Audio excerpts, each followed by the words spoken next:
Welcome to our channel. Today we how to uninstall WordPress plugin for property pages, complete guide step by step clearly. To uninstall a WordPress plugin for property pages, start by logging into your WordPress admin dashboard. Navigate to the plugins section in the left sidebar. Click on installed plugins to view all your active and inactive plugins. Locate the plugin you wish to uninstall from the list. If the plugin is currently active, click the deactivate link beneath its name. Once the plugin is deactivated, the link will change, and you will see an option to delete.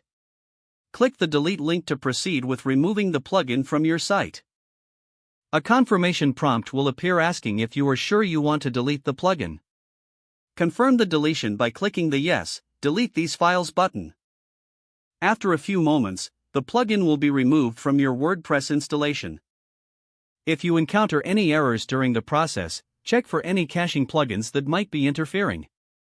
It's also good practice to clear your site cache after uninstalling a plugin. Now, navigate to your property pages to ensure everything is functioning properly.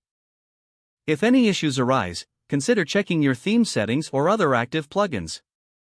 Lastly, remember to regularly review your installed plugins for optimal site performance. If the page does not load, refresh the browser or try again in a private or incognito window. Make sure you are using the correct email address, then retype it carefully to avoid small typos. If your password is not accepted, use the reset option and create a new strong password you can remember.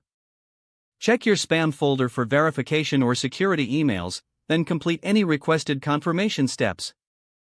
Enable two-factor authentication if available to improve account security and reduce unauthorized access risk. After signing in, review your profile details so your contact information and settings are accurate and current. If you see an error message, note it down and try again after restarting your device and internet connection. Log out when you finish, especially on shared devices, to keep your account and payment information secure. If the page does not load, refresh the browser or try again in a private or incognito window. Make sure you are using the correct email address, then retype it carefully to avoid small typos. If your password is not accepted, use the reset option and create a new strong password you can remember. Check your spam folder for verification or security emails, then complete any requested confirmation steps. Enable two-factor authentication if available to improve account security and reduce unauthorized access risk. After signing in, review your profile details so your contact information and settings are accurate and current. Don't forget to like this video and subscribe to our channel for more step-by-step tech guides.